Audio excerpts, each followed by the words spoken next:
Qushbekning eng gavjum joyi mana shu ko'cha hisoblanadi. Shundoq chiqsanglar, masjid bor o'ng tomonda. Bizani sotuvga qo'ygan uyimiz mana shu domda joylashgan.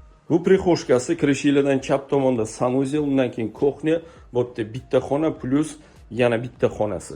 Bu bitta xonaning общий ko'rinishi, ko'rishingiz mumkin. Uyimizda top-toza remonti bor. Qaranglar. Bu yerda o'zi aslida balkon bo'lgan, 2 metrga 4 metrlik katta balkonni yotoqxona qilib qo'yilgan holati. Bu основной xonaning общий ko'rinishi.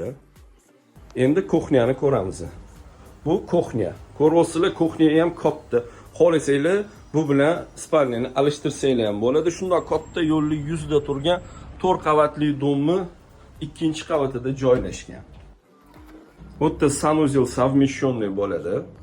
Hurmatli kuzatuvchilar, ko'rdinglar uyimizni bir xona, 2 xona qilingan, kadastr bo'yicha 40 kvadrat. Narxiga keladigan bo'lsa, $55,200 so'raymiz. Kimga qiziq bo'lsa, bemalol aloqaga chiqaverasizlar.